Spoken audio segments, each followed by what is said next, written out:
자, 여러분 안녕하십니까? 지난 주까지 창세기 1장에서 11장 공부했죠. 이제 창세기 12장에서 50장 공부합니다. 이번 주에 공부할 내용은요. 족장들의 이야기입니다. 족장 이야기 창세기 12장에서 50장까지. 지난주에까지는요, 창세기 1장에서 11장 인류의 원 역사 혹은 선사 시대 역사를 배웠고요. 이제 족장 시대에 들어가는데, 인류의 원 역사에는 네 가지 큰 사건이 있었어요. 모두 하나님의 뜻을 저버리는 사건이었죠. 첫째는 창조와 타락. 아, 이렇게 보죠. 하나님의 뜻을 저버렸다고 보지 말고요. 예, 창조 이야기 창세기 1장에서 3장. 그 다음 인간이 죄를 짓고 타락한 이야기. 아, 그리고 인류의 홍수가 일어나서, 홍수가 이 세상을 쓸어버린 이야기. 그 다음 인구가 증가하고, 재밌는 이야기는요, 재밌는 건 이겁니다. 홍수를 통해서 죄 지은 사람들이 다 쓸려 나갔어요. 그리고 당대 의인이었던 노아와 그의 가족만 살아남았습니다. 그런데 노아와 그의 그의 가족을 통해서 번성한 인류가 또 죄를 짓습니다. 인구가 증가하고 하나님을 대적하는 바벨탑, 스스로 우리의 세큐리티를 구하는 바벨탑 사건으로 아, 인류의 원 역사가 끝이 납니다. 그리고 족장 시대는 바로 이 사건을 배경으로 벌쳐지는데요. 족장 이야기는 아브라함의 이야기, 이삭 이야기, 야곱 이야기, 요셉 이야기가 나옵니다. 자, 먼저 아브라함 이야기부터 볼까요? 창세기 11장 27절에서 데라의 족보죠. 그리고 25장 11절까지 아브라함의 이야기가 나옵니다. 자, 창세기 1장에서 11장에는요, 크게 네 개의 하나님을 거역하는 이야기가 나오는데요. 첫째는 창세기 3장에서 아담과 하와가 죄를 지은 이야기. 그 다음, 가인과 아벨이 제사를 드렸는데, 가인의 제사는 받으시고, 아벨의 제사는 받지 않으셨어요. 왜 그랬는가라는 이유는 나와 있지 않습니다. 근데 가인이 화가 나서 동생 아벨을 죽여버렸습니다. 또 노아의 홍수 이야기 잘 아시죠? 또 바벨탑 사건. 자, 이런 배경 가운데 아브라함이 나오는데요. 이런 질문을 해보면 어떨까요? 왜 아브라함일까? 왜 아브라함이 믿음의 조상이고 믿음의 아버지일까? 아브라함 이야기를 잘 보시면은요. 선사시대에 인류가 지었던 이 네 가지 죄와 반역을 아브라함이 다 카운트해버립니다. 다 믿음과 헌신으로 그 전 때가 지었던 죄악을 다 역전시켜버립니다. 아담과 하와의 죄를 아브라함이 창세기 12장에서 역전시켜버리고요. 가인과 아벨의 죄를 창세기 13장에서 아브라함이 역전시켜버리고요. 노아 홍수의 죄를 아브라함이 창세기 18장에서 역전시켜버리고요. 바벨탑 사건을 창세기 22장에서 아브라함이 역전시킴으로써 과연 아브라함이 그동안 인류가 지었던 죄를 완전히 역전시켜서 하나님 앞에 믿음과 헌신으로 선 사람이 첫 번째 사람이 되었습니다. 이래서 아브라함이 위대합니다. 먼저 아브라함이 소명을 받는 이야기부터 창세기 12장 공부해 보죠. 자, 이 이야기는요. 아담과 하와가 죄를 지은 창세기 3장의 이야기를 배경으로 이해하시면 좋습니다. 아담과 하와는요, 결국 동산에 있는 모든 실과를 다 먹되 선과 악을 알게 하는 실과는 먹지 말아라 라는 명령이었는데요. 명령에 순종하지 않았습니다. 자기가 자기 자신의 삶의 주인이 되기를 원했죠. 그래서 하나님이 아담과 하와에게 주었던 그 시험에 F를 받았습니다. 그런데 아브라함을 한번 볼까요? 하나님이 아브라함에게 말씀하십니다. 내가 여호와께서 아브라함에게 이르시되 너는 너의 본토 친척 아비집을 떠나 내가 네게 지시할 땅으로 가라. 내가 너로 큰 민족으로 이루고 내게 복을 주어 내 이름을 창대케 하리니 너는 복의 근원이 될지라. 너를 축복하는 자에게는 내가 복을 내리고 너를 저주하는 자에게는 내가 저주하리니 땅의 모든 족속이 너를 인하여 복을 얻을 것이라 하신지라. 재밌는 건 이거예요. 내가 내게 지시할 땅, 지시한 땅이 아니라 아직 지시도 하지 않은 땅으로 가라. 자, 아브라함이 살았던 시절인데요. 애굽이라는 거대한 제국이 있었고요. 여기 헷 족속이라고 우리 한글 성경에 번역되어 있는데 히타이트 문명이 있었고요. 미타니 문명이 있었고 아시리아, 한글 성경에는 아수르라고 되어 있죠. 또 바벨로니아, 바벨론. 약 기원전 2000년 전에 이런 제국들이 있었습니다. 아브라함의 여정을 보면요. 그가 갈대아 우르를 떠나 그의 아버지 데라와 함께 그가 하나님의 부르심을 받고 갈대아 우르를 떠나 아브라함이 쭉 이 유프라데스 티그리스 강을 따라서 가나안 땅, 하나님이 인도하실 땅으로 갑니다. 여러분 한번 생각해 보세요. 이 시대는 부족 국가 시대였어요. 자기가 사는 부족을 떠나서 타 부족으로 간다는 것은 어쩌면 아무도 나의 시큐리티를 지켜줄 수 없는 목숨을 내놓아야 되는 그런 여정이었는데요. 아브라함은요, 하나님이 부르시는 부르심에 순종하여 떠났습니다. 우리 민족의 조상 아담과 하와는 하나님의 명령에 순종하지 않았는데 아브라함은 순종해서 길을 떠납니다. 여기 하나님의 부르심의 내용을 보면요. 땅이 있어요.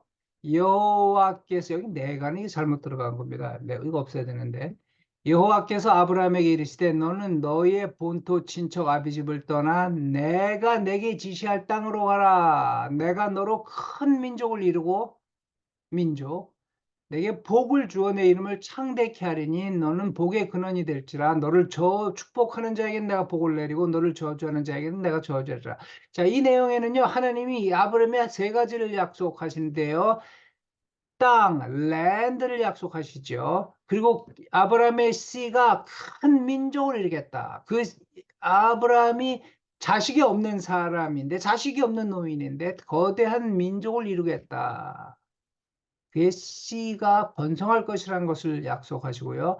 그 다음 하나님 너를 축복하는 자를 내가 복을 내리고 너를 저주하는 자를 내가 저주하겠다. 엄청난 신과 인간의 관계, 이 엄청난 신인 관계를 아브라함에게 약속하십니다. 땅과 민족과 신인 관계. 재밌는 거는요. 이렇게 하나님이 하시는 이유, 땅의 모든 족속이 너를 인하여 복을 얻을 것이니라. 예수님이 오셨던 당시 이스라엘 백성은 어땠습니까? 우린 아브라함의 자손이다. 아브라함의 자손이다. 예수님 앞에 막 그랬어요. 민족. 아브라함에게 약속하신 그 민족이 우리다. 우리는 선민이다. 어느 정도로 선민이냐면은 우리를 축복하는 자를 하나님이 축복하고 우리를 저주하는 자를 하나님이 저주할 만한 그런 엄청난 선민이다. 근데 예수님이 웃으세요. 하하하. 하나님이 돌들을 가지고도 아브라함의 자손을 만들 수 있다는 거 알지 못하느냐. 너희는 선민이라는 거, 복을 받아야 된다는 것만 강조했지 정작 모르고 있는 것은 바로 이것이다. 너희가 하나님이 아브라함을 선택해서 그와 그의 자손들을 축복하신 이유는 아브라함 자신이 아니다. 아브라함의 자손이 아니라 땅의 모든 족속이 아브라함과 그의 자손들을 통하여 축복을 받는 것인데 이스라엘은 복을 흘려보내지 않고 자신들이 선민이라는 것만 강조하고 있다. 오늘 교회는 어떻습니까? 내가 복받고 내 교회가 잘 되고 내 가정이 잘 되고 내 자식 잘 되고 내 남편 출세하는 것으로 우리의 기도가 한정되어 있지는 않나요? 아니면 하느님이 잘 되게 하신 그 물질, 그 시간, 그 자녀를 활용해서 나에게 주신 것을 땅의 모든 족속이 받을 수 있도록 나누고 있습니까? 다시 말해, 선교하고 있습니까? 시간을 드리고 있습니까? 남편과 아내와 자녀를 드리고 있습니까? 복음을 위한 삶을 살고 계십니까?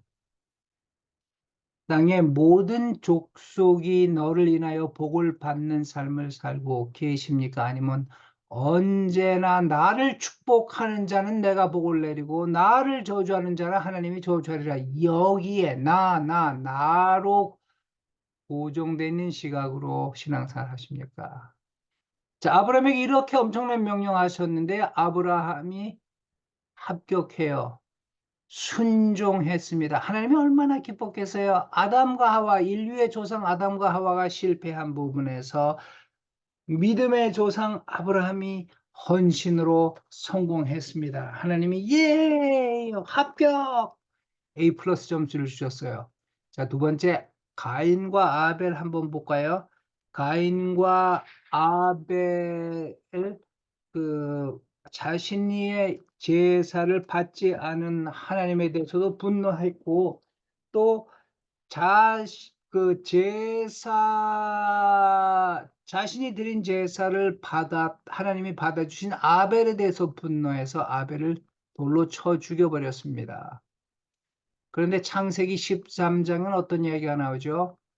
아브라함과 조카 롯이 동업을 했는데 사업이 너무 번성했어요. 사업이 번성하다 보니까 여러분 동업하면은 그 동업 대상자 간에 싸워요. 그래서 갈라지는 일이 많더라고요. 이 사람들의 비즈니스가 번성을 하니까 아브라함의 인플로이들과 롯의 인플로이들이 싸워요. 근데 우리 한국인들 아닙니까? 우리 동양인들의 사고를 알잖아요. 아브라함이 조카에게 조카야, 내가 너한테 이만큼 땅을 지어주고 이만큼 돈을 줄 테니까 네가 떠나라. 이렇게 한다면 아주 훌륭한 삼촌이죠. 그냥 야마 너 가! 이럴 텐데요. 그런데 아브라함은요, 기가 막혀요. 조카 롯아, 네가 좋은 것을 선택해라. 너에게 우선권을 줍니다. 가인과 아벨은 얼마나 달랐어요? 가인은 이럴 수가 하고 그 동생을 죽여버렸는데요. 아브라함은 연장자인데도 조카에게 양보합니다. 네가 원하는 것을 선택해라. 그런데 이 조카는요, 신학적으로 싸가지 없는 놈이었어요. 좋은 땅을 자기가 선택하고 아브라함은 불모지로 가야만 했습니다. 예. 그래서 그 시험에서 가인과 아벨이 실패했던 그 시험에서 아브라함은 성공합니다. 양보합니다. 그 이후 창세기 13장 14절 17절에서 이렇게 말해요. 성경이 롯이 아브라함을 떠난 후에 여호와께서 아브라함에게 이르시되 너는 눈을 들어 너 있는 곳에서 북쪽과 남쪽 그리고 동쪽과 서쪽을 바라보라. 보이는 땅을 내가 너와 내 자손에게 주리니 영원히 이르리라. 내가 내 자손이 땅의 티끌 같게 하리니 사람이 땅의 티끌을 능히 셀 수 있을진데 내 자손도 세리라. 너는 일어나 그 땅을 종과 횡으로 두루 다녀보라. 내가 그것을 내게 주리라. 그럼 여기서 가장 눈에 들어오는 구절이 뭡니까? 저는 이거예요. 너 있는 곳에서 기름진 땅, 소돔 땅은 롯이 가졌어요. 불모지 사막에 자기가 서 있어요. 그런데 하나님은요, 아브라함에게 말씀하시는데 눈을 들어서 너 있는 곳에서 동서남북을 바라보라. 내가 바라보는 모든 땅을 너에게 줄 것이고 그곳에 내 자손들이 땅에 티끌같이 번성하게 할 것이다. 무슨 말이에요? 부유한 곳에 가서 부자가 되는 것이 아니라, 성공하는 것이 아니라, 광야에 있을지라도 하나님이 함께 하시면 성공하게 하겠다. 그러니 남이 있는 곳을 바라보고, 아, 내가 저 땅에서 목회를 한다면 성공할 텐데, 아, 내가 저 땅에서 비즈니스를 한다면 성공할 텐데, 아, 내가 저 땅에서 결혼 생활을 했다면, 저 남자를 만났다면, 저 여자를 만났다면 행복할 텐데가 아니라, 내가 있는 그 땅에서 눈을 들어 바라보라. 현재 너의 형편에서 하나님이 너를 사용하시고 축복하실 것이다.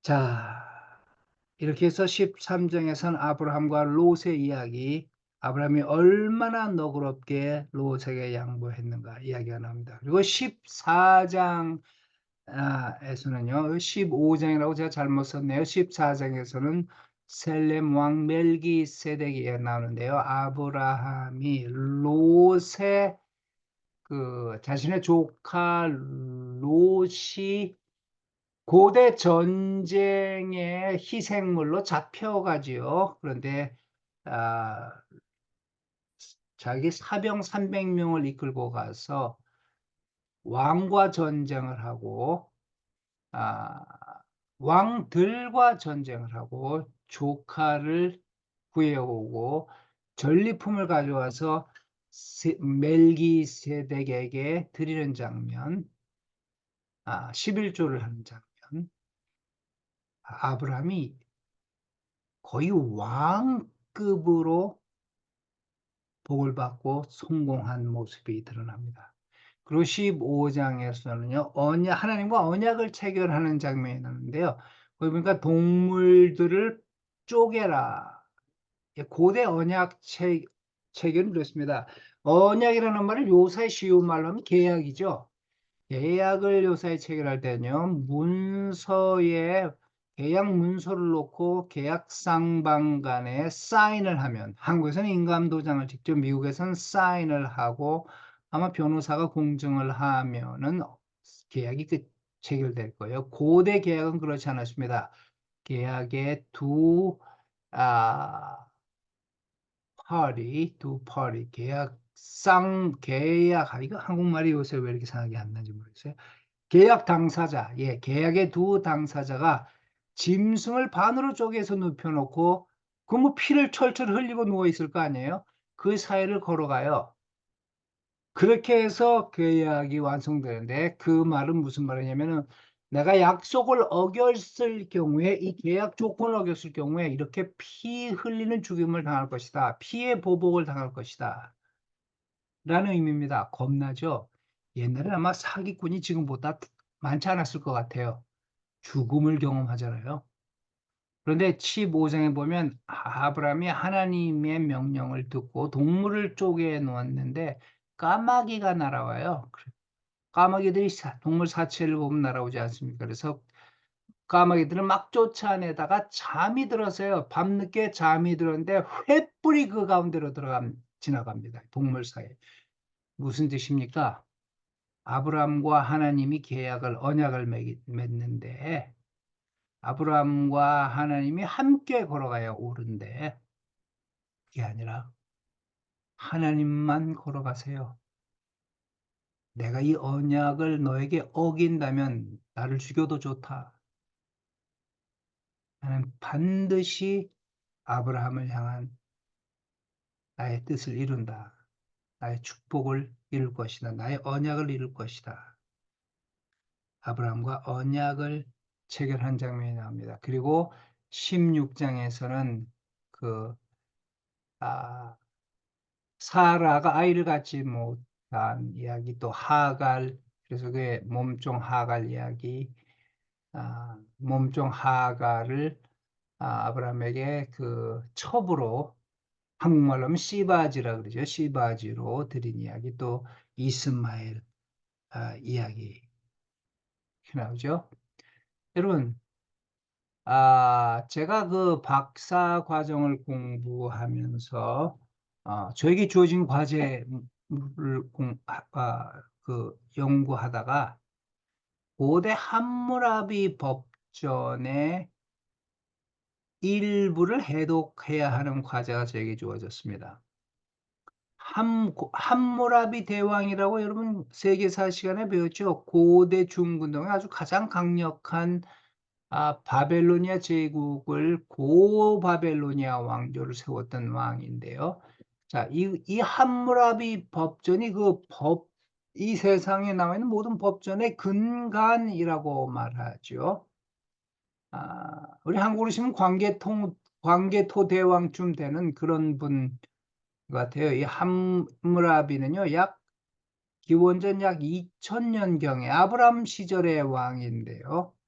여러분 금세 창세기 14장의 고대 왕들의 전쟁 가운데 아므라벨 왕이라는 사람이 나옵니다. 아므라벨 왕과 그의 동맹이 살렘 왕과 그의 동맹을 쳐들어왔죠. 살렘 왕이 아니고 소돔을 쳐들어왔어요. 그래서 소돔 왕이 동맹과 함께 전쟁을 했는데 아므라벨에게 졌다. 어떤 학자들은요, 이 아므라벨이 함무라비가 아닌가. 만약 그렇다면 엄청난 일이죠. 아, 고대 헬라어는요, 고대 히브리어는요, 모음을 쓰지 않아요. 자음만 써요. 하므라비 혹은 아므라벨. 모음을 쓰지 않으면 자음만은 동일해요. 그럼 이 아므라벨 왕이 함무라비를 말하는 건 만일 함무라비라면 엄청난 일입니다. 자, 이 함무라비 왕의 석비 혹은 법전은요, 맨 위에는 함무라비 왕이 법의 신으로부터 법을 받는 부조가 있고요. 자, 이 부분이죠. 그 밑에는 법 조항이 있습니다. 근데 이 법 조항에 보면요, 이런 게 있습니다. 우리는 흔히 고대 시대는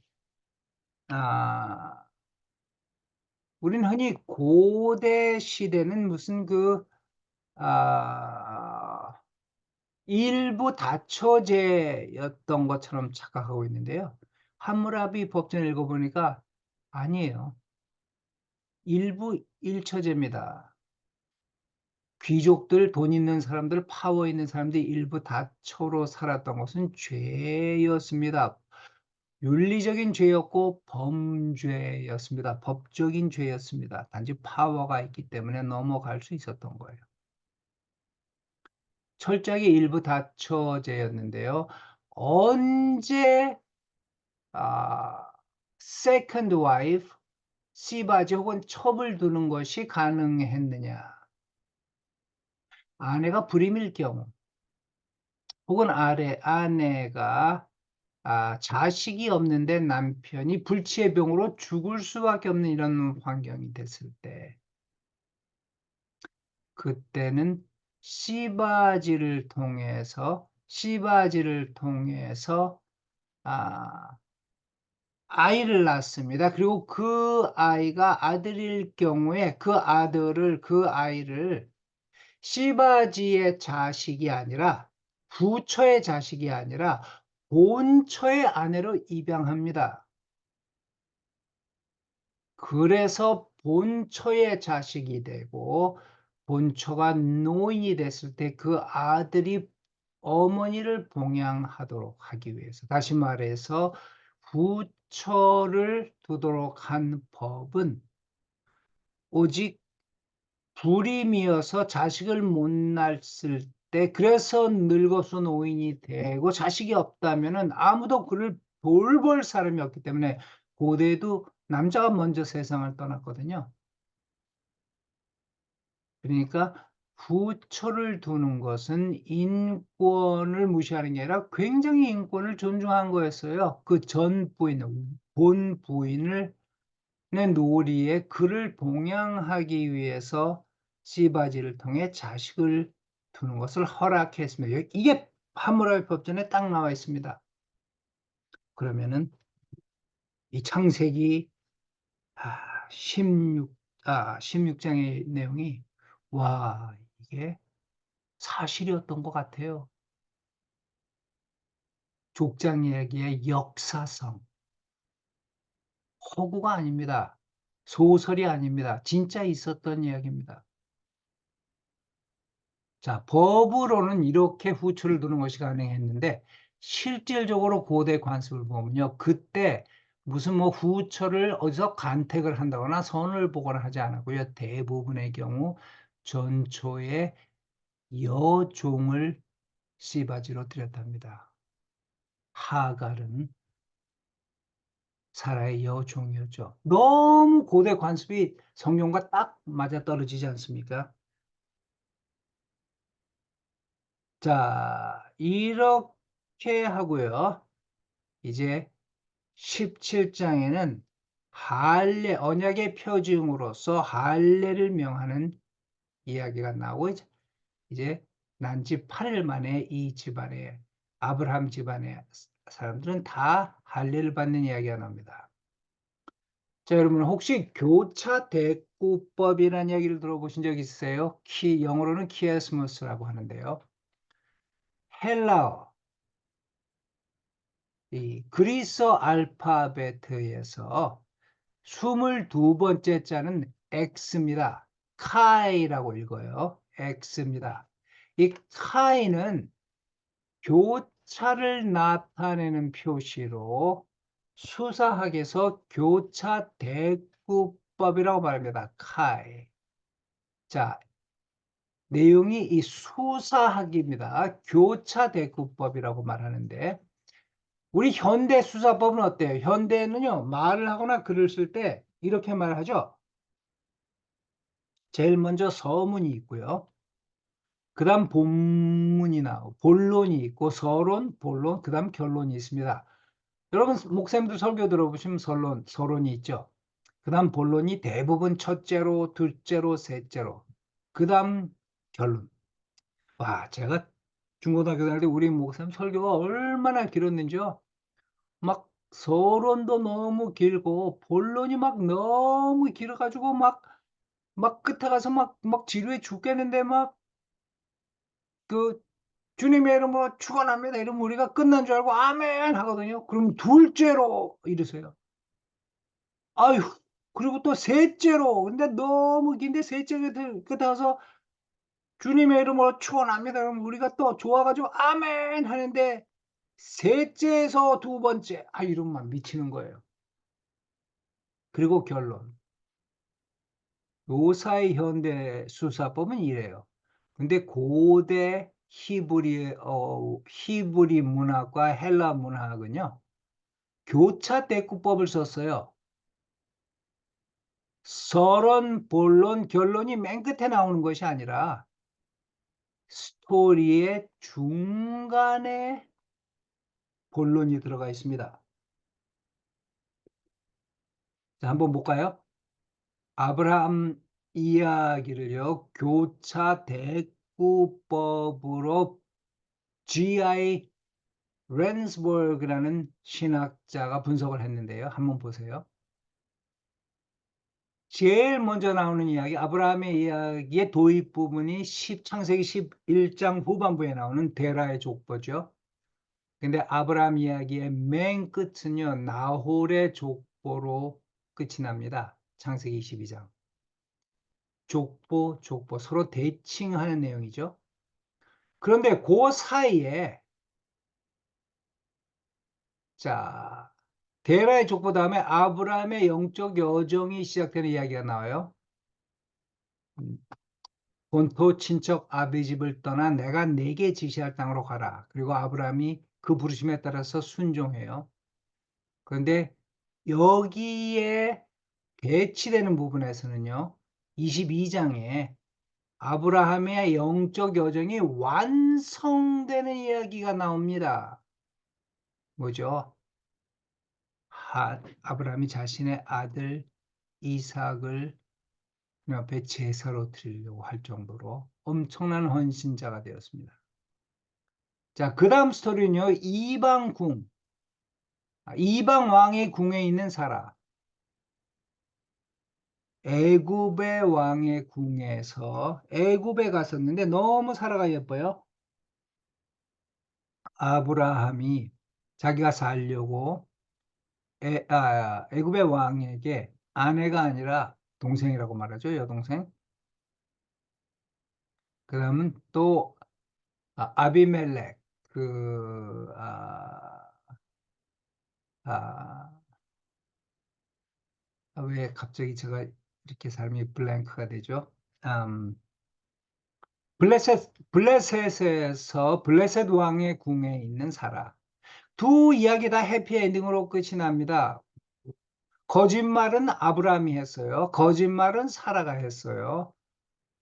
그런데 그 바람에 이들이 죽임을 당하지 않고 해피엔딩으로 끝이 나고 그 바람에 다 부자가 됩니다. 갑부가 됩니다. 이 두 이야기 다. 그리고 아브라함과 롯이 이별하는 이야기, 아브라함과 이스마엘이 이별하는 얘기가 대칭됩니다.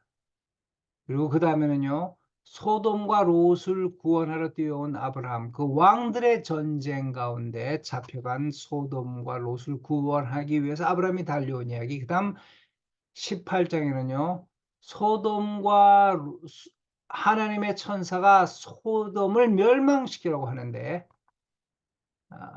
아브라함이 중보기도를 하고 또 롯을 구원하기 위해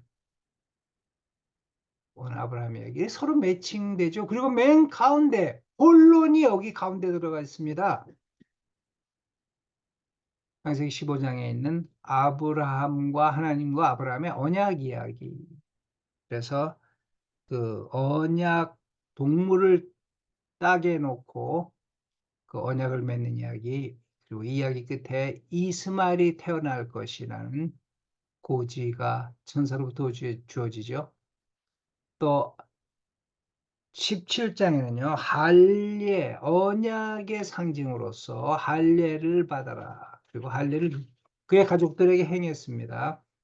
아브라함과 하나님과 아브라함의 언약, 그리고 이삭이 태어날 것이라는 고지가 주어집니다.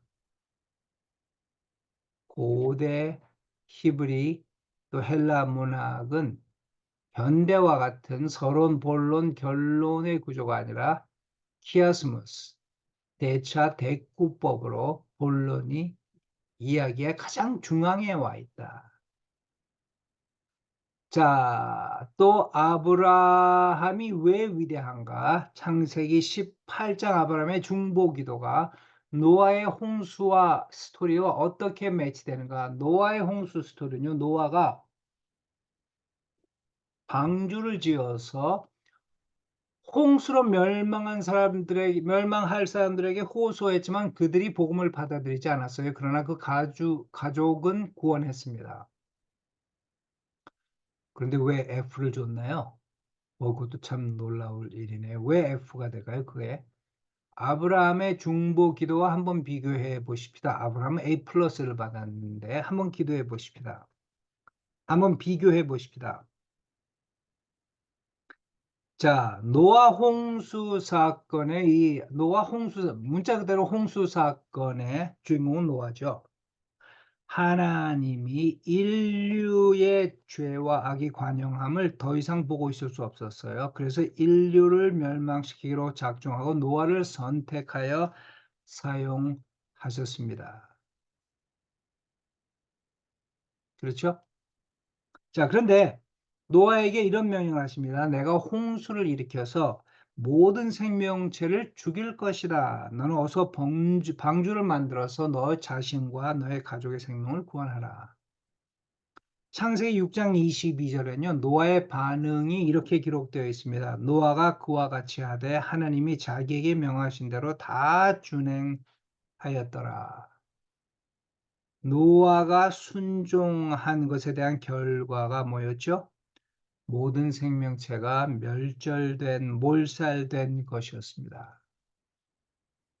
여러분, 아, 미드라시라는 고대 히브리 사람들의 오경에 대한 주석이 있습니다. 우리가 말하는 그 탈무드라 그러죠. 그 탈무드가 오경에 대한 주석이에요. 탈무드도 다양한 종류의 탈무드가 있는데 이 미드라시에는요. 물론 여러분 미드라시는 주석이에요. 이건 성경이 아니에요. 성경은 1.1획도 변함이 없는 하나님의 영감으로 지어 주신 책인데 주석은 학자들이 주석한 것이기 때문에 틀릴 수는 있습니다. 아, 그런데 이 미드라시라는 주석에 보면요. 미드라시는 약 기원전 400년에서 기원 후 약 1200년 사이에 쓰여졌던 그 오경에 대한 해석집인데요. 거기 이런 재밌는 말이 있습니다. 홍수 사건 이후에 하나님과 노아가 대화한 것을 기록하고 있습니다. 물론 성경에는 그런 얘기가 없어요. 그러니까 이 이야기는 학자들의 상상이고 가상일 수 있겠죠. 고대 학자들의. 아, 그런 이런 말이 있습니다. 미드라시에 노아가 하나님께 일러 가라사대 하나님 당신은 우주의 주인이시며 자애로운 하나님으로 불리고 있습니다. 그렇다면 당신은 당신의 피조물에게 자비를 보이셨어야만 했습니다. 하나님이 응답하여 가라사대 너 어리석은 노하여 이제야 내가 말을 하는구나. 내가 진작 내게 홍수를 통해 인류를 심판하겠다고 말했을 때 너는 입술을 굳게 담은 채 방주를 만들기에 여념이 없었지. 그때 내가 너에게 기대했던 것은 인류에게 자비를 베풀어 달라고 간구하는 것이었다. 너는 고작 내 자신을 위해 방주를 만들었을 뿐 전 인류가 멸망한 이제서야 입을 열어 간구하는구나. 만일 이 눈이 지금 고대인들이 아브라함과 노아의 사건을 비교해서 고대 성서학자들이 해석한 겁니다. 이것이 정설이라고 제가 말하기보다는요. 다양한 견해 가운데 하나라고 말할 뿐입니다. 그러나 상당히 인사이트가 있어요. 노아의 문제가 만일 이 눈이 제대로 된 눈이라면요. 노아의 문제는 무엇입니까? 노아가 하나님과 맺었던 관계는요. 그저 얼음장같이 비정한 차가운 비정한 순종이었습니다. 슬프게도 거기에는 하나님과 아무런 대화도 하나님의 심판을 막아보려는 어떠한 중보의 노력도 없었습니다. 노아의 실패가 가져온 결과는 뭐였습니까? 비록 홍수 심판에서 생명을 건졌으나 노아와 노아의 자손들은 계속해서 하나님과 불일치하고 죄를 짓는 삶을 살았고 결국 바벨탑 사건이 일어났습니다. 죄를 지은 인류는 홍수에 몰살됐는데요. 그러나 죄의 근원인 인간의 마음은 여전히 사악하게 보존되고 있습니다. 어쩌면요, 이런 이유 때문에 성경은 노아를 이렇게 소개하고 있는지도 모르겠습니다. 노아는 강대 의인이었더라. 재밌잖아요?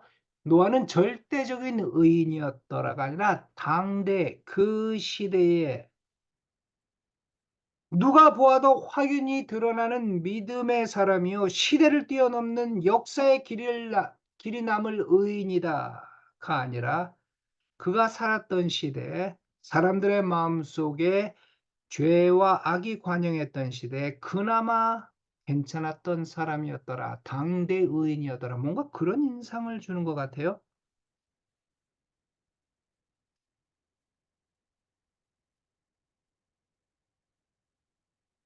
자, 어떤 주석가는 이렇게 말합니다. 하나님은 하나님을 따르는 우리들이 로봇이나 컴퓨터처럼 인간미를 저버린 채 기계적인 순종으로 하나님께 응답할 것을 원치 않는다는 사실을 노아는 몰랐던 것 같습니다. 하나님이 우리에게 원하시는 것은 열정과 인격을 다해 책임 있게 하나님의 부르심에 응답하는 것입니다. 하나님이 우리에게 원하시는 것은 땀과 눈물이 섞인 책임 있는 중보 기도입니다. 이것을 몰랐던 노아는 멸망하는 인류를 멀찍이서 바라본 비겁한 방관자였을 뿐 하나님의 자비를 이 땅에 불러온 기도의 용사는 아니었습니다. 그런데 오늘 창세기 18장에 나온 아브라함 한번 보십시오. 소돔과 고모라를 멸망시키겠다는 하나님의 말씀을 듣자 인류를 향해 말할 수 없는 연민과 애정을 가지고 하나님께 나와 이렇게 반박합니다. 창세기 18장 25절에요. 주께서 이와 같이 하사 의인과 악인을 함께 죽이심은 불가하오며 의인과 악인을 균등히 하심도 불가하니이다. 세상을 심판하시는 이가 공의를 행할 것이 아니니까. 우리 한글 성경은요, 굉장히 진사적으로 번역이 되어 있어요. 만약 히브리어로 적혀 있는 원어 성경을 읽는다면요, 아브라함은 거의 불경에 가까울 정도로 절규하고 있습니다. 이렇게 하나님께 외칩니다. 하나님, 의인과 악인을 함께 죽이심은 비열한 짓입니다. 의인과 악인을 똑같이 취급하심은 정말이지 야비한 행위입니다. 여러분, 감히 그렇게 기도하는 사람 본 적 있어요? 아브라함은요, 하나님의 명예와 품위가 손상되는 것을 원치 않았습니다. 그는 하나님의 도덕성을 지적한 것이 아니라 하나님의 명예를 지적하고 있습니다. 하나님, 그렇게 행하신다면 하나님의 거룩하심에 합당치 않습니다. 이런 식으로 하나님이 일을 처리하신다면 하나님의 거룩함이 실추됩니다. 진정 아브라함이 관여했던 이슈는요, 인간의 안정과 보존을 훨씬 뛰어넘은 하나님의 명예와 영광이었습니다. 아브라함의 반박과 노아의 침묵. 아브라함은 역사상 최초로 하나님과 대화를 통해 하나님의 뜻을 바꾸어 보려고 시도했던 사람이었습니다. 여기에 아브라함의 위대함이 있습니다. 바로 여기에 노아는 F를 받았지만은 아브라함은 A 플러스를 받은 스토리가 있습니다.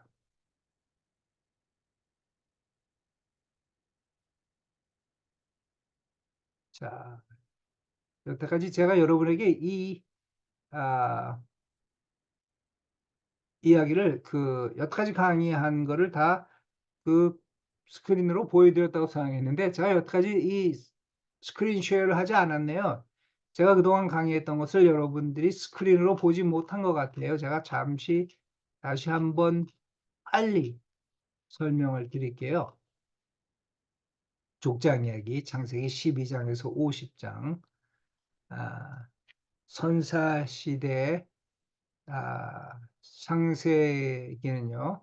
선사시대 역사와 족장시대 역사로 나누어지는데 선사시대 역사에는 창조, 죄와 타락, 홍수, 바벨탑 이야기가 나오죠. 족장시대에는요. 아브라함, 이삭, 야곱, 요셉의 이야기가 나옵니다.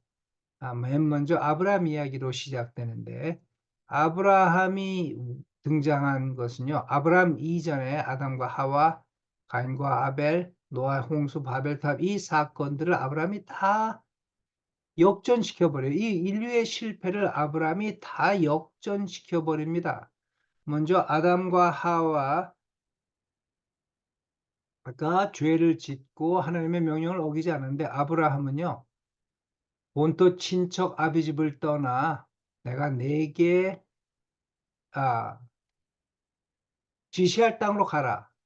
그가 순종하고 가죠. 그래서 A 플러스를 받습니다. 그리고 가인과 아벨, 가인이 시기 질투해서 연장자 가인이 시기 질투해서 그의 동생 때려 죽여버렸는데 아브라함은 조카를 시기 질투하는 것이 아니라 조카에게 양보하고 자신이 불이익을 선택합니다. 그래서 하나님을 기쁘시게 합니다. 언약 체결식 함무라비 법전.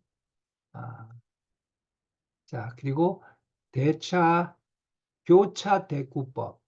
현대 수사법은요, 서론, 본론, 결론 이런 식으로 돼 있는데 대개 본론은 하나, 둘, 세 개 정도 포인트가 있죠.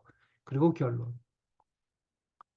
그런데 교차 대구법은 이렇게 X자로 해서 결론이 중앙에 온다는 거.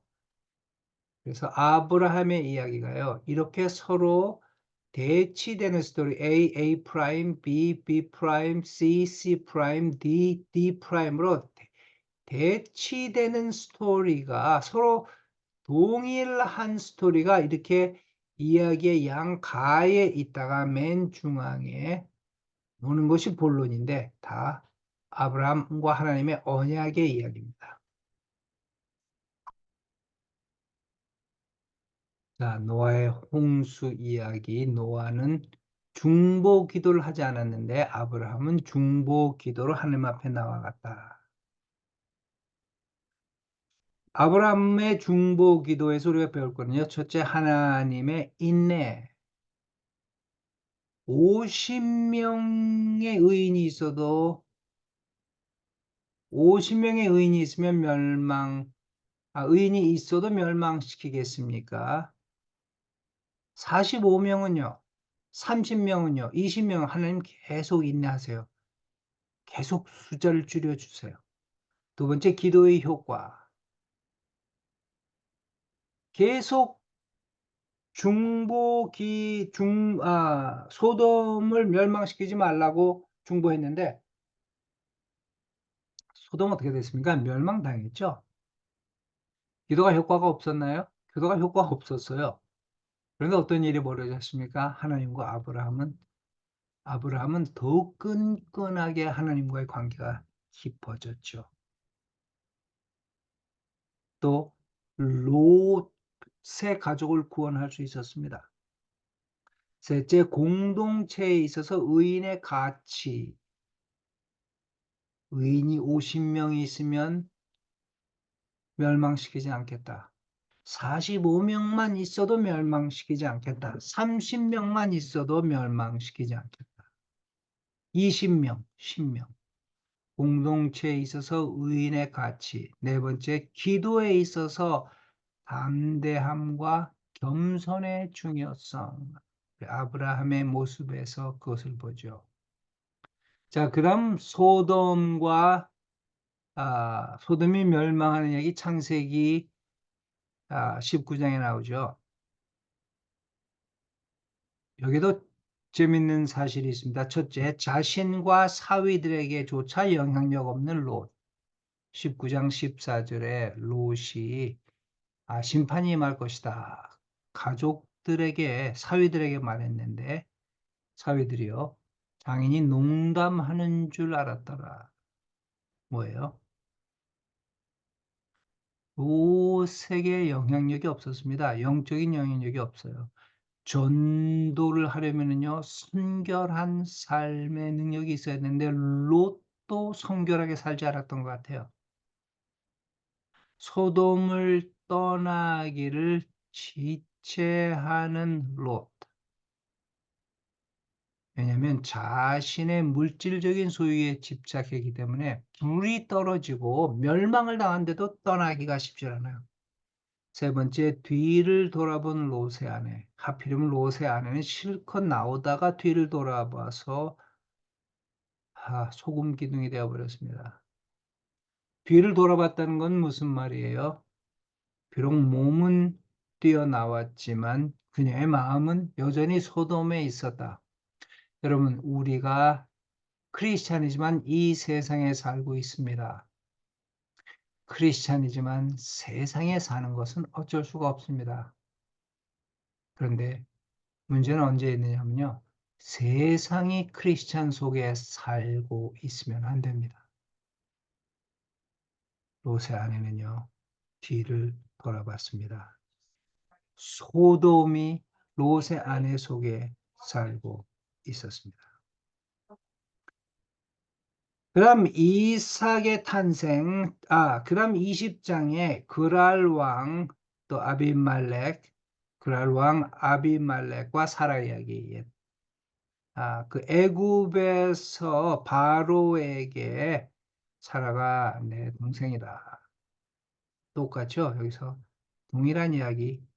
그래서 성경의 역사성을 부인하는 학자들은요, 뭐 이렇게 똑같은 얘기가 두 번 나오느냐? 이거는 그냥 이런 얘기가 하나 있었는데 이게 여기도 들어가고 저기도 들어가고 편집하는 과정에서 이렇게 엉터리 같은 얘기가 들어갔다.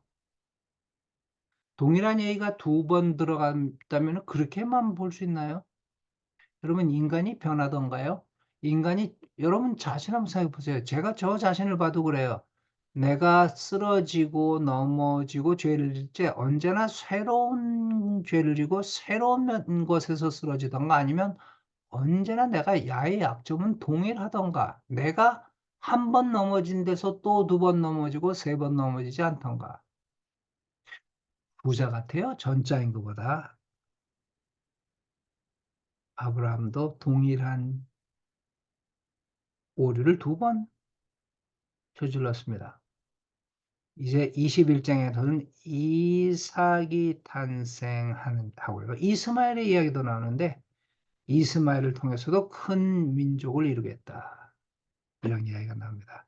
그럼 22장이요. 아브라함 이야기의 아주 절정입니다. 22장은 아키다장이라고 하는데요. 아키다장은 영어로 하면 아키다라는 히브리어는요. 바인딩, 묶다. 여기 아브라함이 자기 아들 이삭을 100세에 낳은 아들 이삭, 정말 눈에 넣어도 아프지 않은 아들을 이렇게 밧줄로 묶어서 제사 드리는 장면. 자, 이 22장은요, 바벨탑 11장, 창세기 11장에 나오는 바벨탑 사건과 이렇게 역을 이루고 있는데요. 바벨탑 사건의 내용은 무엇입니까? 바벨탑 사건의 내용은요, 인간들이 자신의 시큐리티를 확보하기 위해서 탑을 쌓아 올라간 거죠. 하늘을 향해 올라갔어요.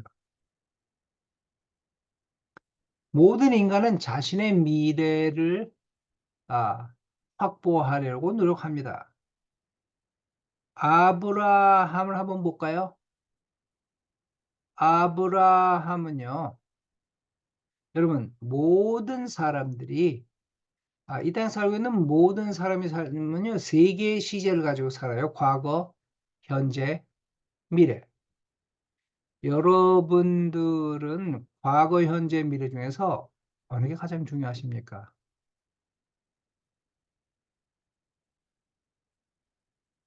여러분 하신 말씀 드리는 것 같아요. 여러분, 미래라 그러셨죠? 미래가 좋아진다면 오늘의 고통을 우리 한국 사람들은 견디죠. 그래서 내가 지금 부모가 고통 속에 살고 있는데 고통스럽게 일해서 자식에게 투자하고 자식을 교육시켜요. 서양 사람에게 물어보면요, 현재가 가장 중요하다 그럽니다. 미래를 위해서 현재를 sacrifice, 희생하지 않습니다. 내가 지금 밥을 못 먹는데 자식 공부시키겠다고 돈을 모으고 밥을 굶어? 그런 일은 없습니다.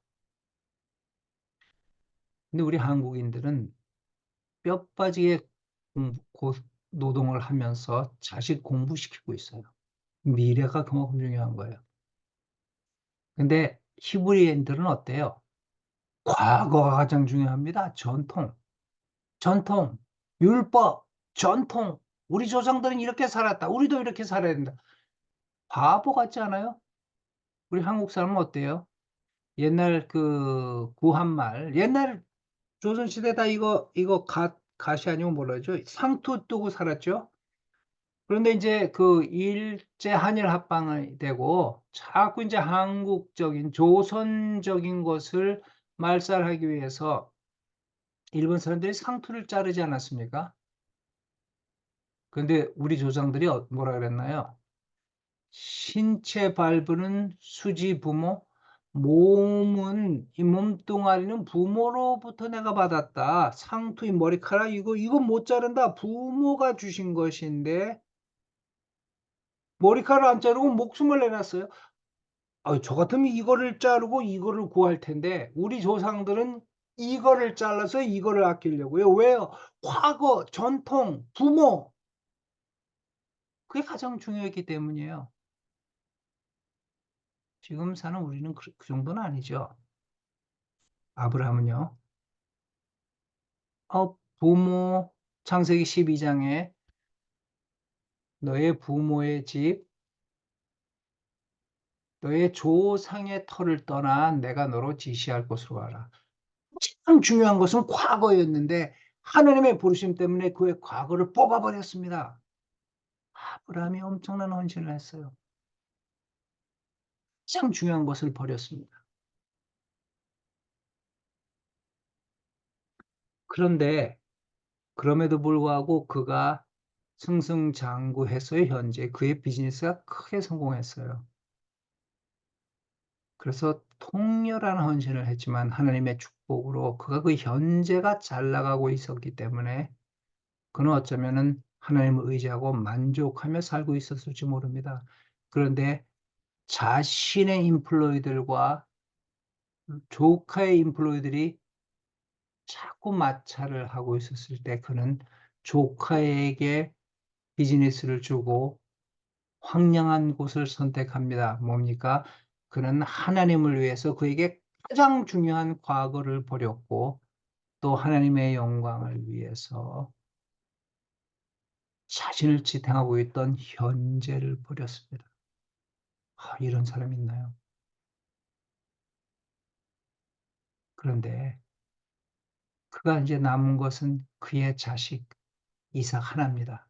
그의 노리를 책임져 줄 그의 미래 이삭.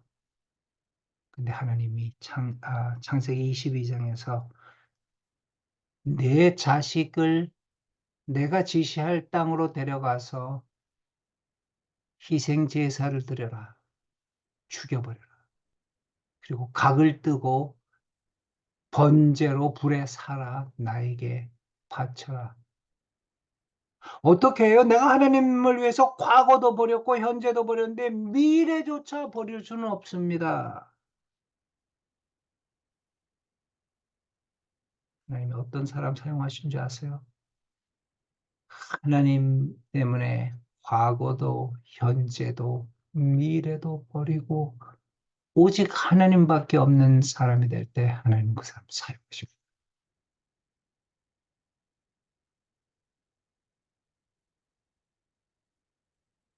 창세기 22장 1절은 이렇게 22장을 시작합니다. 그 일 후에 하나님이 아브라함을 시험하시려고. 하나님이 우리를 시험하고 있는 거 아세요? 사단만 우리를 시험한다고요? 아닙니다. 하나님도 우리를 시험하십니다. 아브라함을 시험하려고 하셨어요.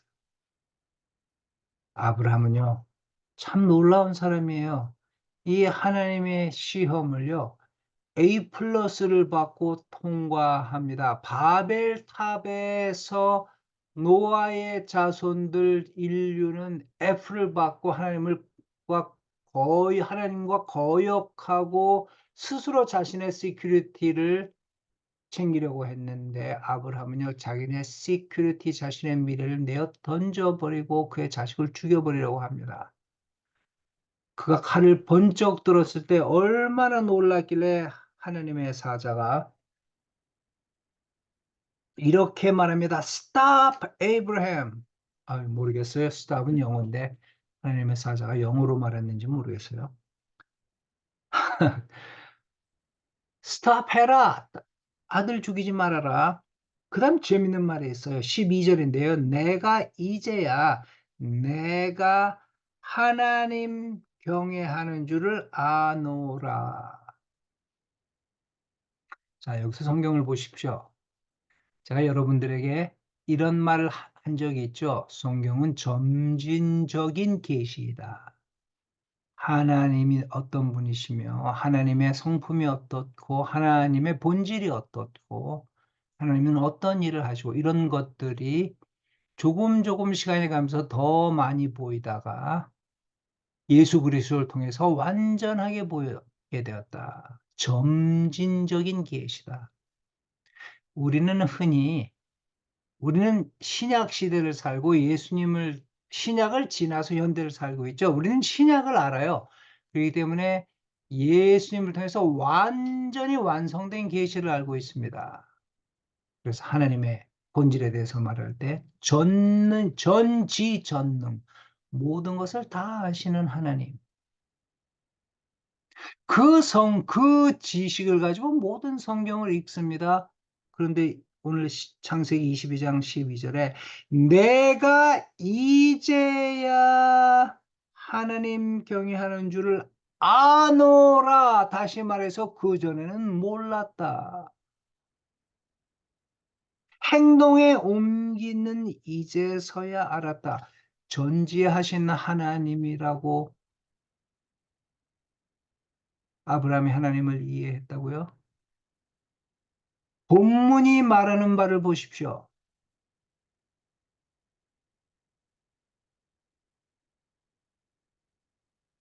자, 여기 아브라함이 이삭을 제사로 드렸던 여기에서 우리가 배울 수 있는 이야기가 무엇이 있을까요? 여러분, 모리아 산에 이르기까지 하나님이 침묵하셨는데 이 아키다 스토리의 교훈, 첫째는요, 시험입니다. 시험을 통해 아브라함으로 하여금 자신의 믿음을 발견케 하신 하나님. 다시 말해서 시험을 통과한 믿음만이 진정한 믿음이다. 두 번째, 시험을 통해 우리는 하나님께 가까이 갑니다. 다시 말해, 시험 혹은 시련을 통해서 우리는 하나님께 더 가까이 갑니다. 세 번째는요, 공급하신 하나님인데요. 시험이 없으면 우리는 우리가 가진 영적 자원을 발견하지 못합니다. 그 자식을 딱 죽이려고 하는 그 순간에 하나님이 예비하신 여호와 일의 제사를 위해 준비한 양이 있는 것을 발견하죠. 여러분, 시험이 없이 믿음이 성장한다고요? 제가 오래전에 제가 교수 생활을 하고 있을 때 학생들이 저한테 물어봤어요. Dr. Chung, don't you trust us? 교수님, 우리들을 신뢰하지 않으세요? 왜 뭐하러 시험을 꼭 보세요? 시험 안 봐도 우리가 얼마나 공부하는 줄 아십니까? 왜 우리를 왜 우리 학생들을 믿지 않으십니까? 제가 그랬습니다. 나는 너희들을 안 믿는다. 시험을 통해서 행동으로 보일 때만 너희들을 믿는다. 시험이 없으면 우리는 우리가 가진 영적 자원을 발견하지 못합니다. 네 번째, 믿음이라는 건 뭡니까? 능동적 행위를 요구합니다. 믿음은 능동적 행위를 요구한다. 말로 하나님을 사랑한다는 것은 누구나 할 수 있습니다.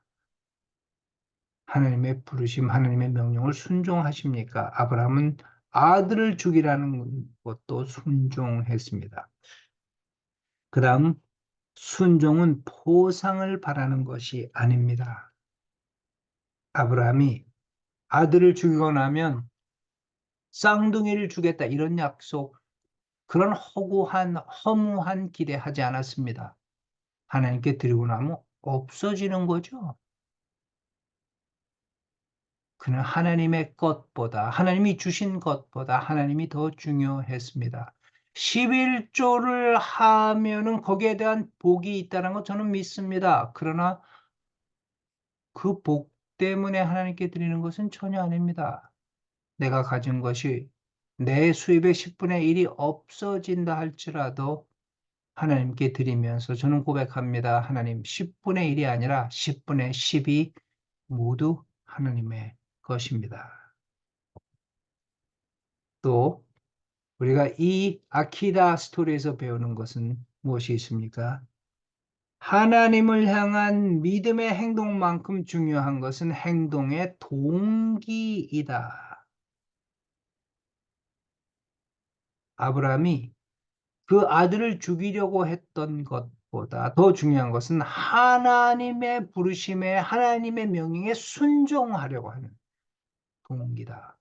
동기가 아니라면요, 자식을 죽이는 것이 뭐 자랑스러운 일입니까? 뭐 그렇게 위대한 일입니까? 하나님을 향한 믿음의 행동도 중요하지만 정작 중요한 것은 그 행동을 하게 된 동기이다. 자, 창세기 22장은 아브라함 스토리의 클라이맥스입니다. 아브라함이 이 여기에 이르기까지는 아브라함의 삶의 업 앤 다운, 업 앤 다운, 거짓말도 하고 죄도 지었는데요. 이 이후에는 아브라함이 다운하는 일이 없습니다. 완전히 믿음의 사람으로 삽니다.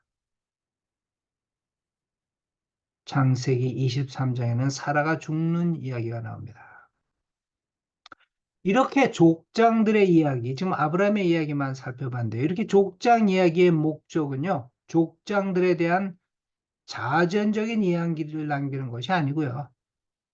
족장 이야기의 목적은 아브라함과 맺은 하나님의 언약이 어떻게 믿음을 통해서 다음 세대로 이어지는가에 대한 이야기입니다. 그리고 이제 창세기 24장, 25장, 26장에는요, 이삭의 이야기로 연결이 되는데요. 24장에는 이삭과 리브가가 결혼하는 얘기가 나오죠. 연애 결혼한 거 아니에요? 요새 이 미국 사회, 한국 사회도 마찬가지로 연애를 하지 않으면 결혼 못하는 것처럼 생각하는데 아니에요? 이삭이 나이가 상당히 많았는데 기다리죠. 하나님의 뜻으로 그는 아내를 찾습니다. 하나님의 개입하심으로 하나님의 섭리로 결혼하게 됩니다. 탈무드엔 이런 말이 있어요. 집을 살 때는 한 번 꼭 기도하고 집을 사라. 비즈니스를 살 때는 2번 기도해야 한다. 결혼할 때는 3번 기도해야 한다. 신중하게 선택하라는 말이죠. 여러분, 우리가 누구에게 끌립니까? 나와 다른 사람에게 끌립니다. 근데 결혼하고 나면 나와 다른 그 인간 때문에 미치겠죠. 왜 저 인간은 나와 이렇게 다르냐?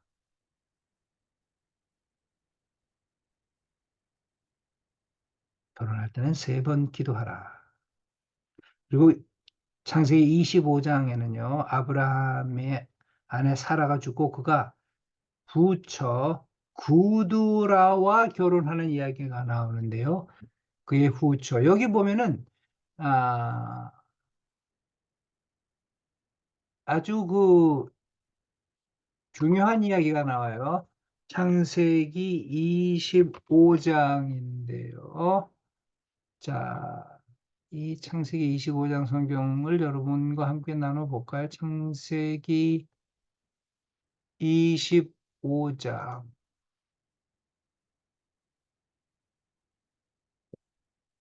아브라함이 후처를 맞이하였으니 그 이름이 구두라라. 그가 시므란과 욕단과 무단과 미디안과 이스박과 수아를 낳고 미디안이 태어나요.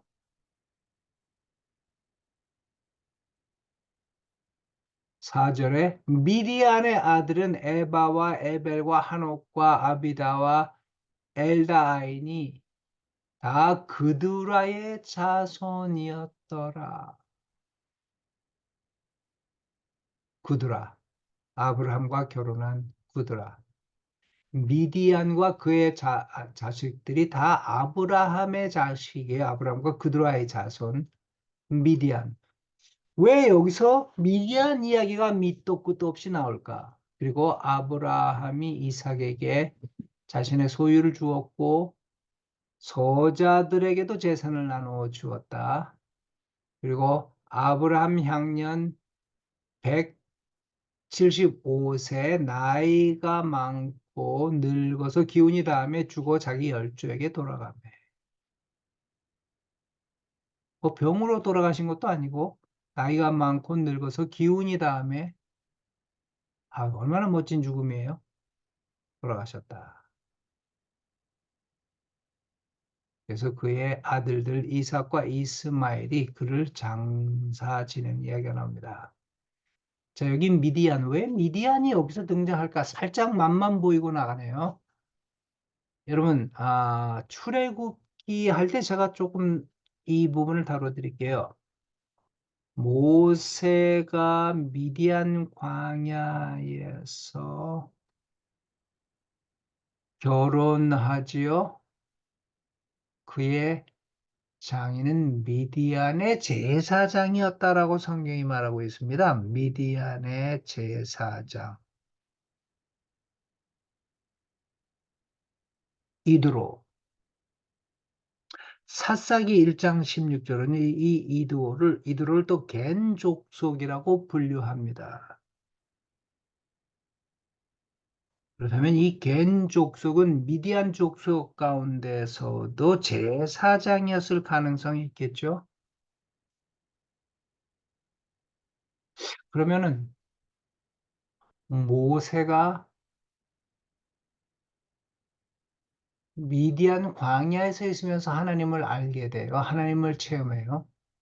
혹시 아브라함의 아들이었던 미디안 족속 겐 제사장이었던 이드로를 통해서 하나님을 알게 된 거 아닌가? 자신의 장인을 통하여 하나님을 알게 된 거 아닌가라는 가설도 세울 수가 있습니다. 물론 가설일 뿐입니다. 가능성이 있는 가설일 수 있죠. 자, 그 다음 12절부터는요, 이스마엘의 족보가 나오고 아, 스토리가 바뀝니다. 그 족보가 나올 때 스토리가 바뀐다고 말씀드렸죠. 그 다음 25장 12절에 이스마엘의 아, 아브람의 죽음 이야기 이후에 이스마엘의 족보가 나옵니다. 그 다음 에서와 야곱이 태어난 이 아브람의 아들 이삭의 족보는 이러하니라 하고 또 스토리가 바뀌어요. 그리고 이 바뀐 스토리는 뭡니까? 이제 야곱과 에서의 이야기가 나오는데요. 야곱과 에서 이야기에서 재미있는 거는요. 그 아들들이 장성함에 익숙한 사냥꾼이므로 들 사람이 되고 에서는 야곱은 조용한 사람으로 장막에 거주하니 팥죽 쏘어서 아, 형에게 팔고 그 대신 받은 금액이 장자의 명분을 받았다는 이런 얘기 우리가 익히 아는 이야기죠. 자, 근데 이게 뭐 애 장난도 아니고요. 아니 무슨 뭐 장자가 되는 이야기, 장자를 야 네가 장자다, 너 장자권 가져라. 그러면 장자가 되나요? 32절에는요, 그 25장 32절에는 에서가 실패한 이유를 성경이 이렇게 설명하고 있는데 아주 통렬한 말씀입니다. 여러분과 함께 찾아보고 싶습니다. 32절에 에서가 내게 이르되 장자의 명분이 내게 무엇이 유익하리요? 34절에 33절에 야곱이 이르되 오늘 내게 맹세하라. 에서가 맹세하고 장자의 명분을 야곱에게 판지라. 야곱이 떡과 팥죽을 에서에게 주매 에서가 먹고 마시며 일어나 갔으니 여러분 이거 한번 생각해 보세요. 먹고 마시고 일어나 가버렸다. 이렇게 중요한 장자의 명분을 넘겨주는데 고통스러워한 것도 괴로워한 것도 깊이 생각할 것도 없어요. 먹고 마시고 서서 갔다. 왜 그렇게 했느냐? 에서가 장자의 명분을 가볍게 여기었습니다.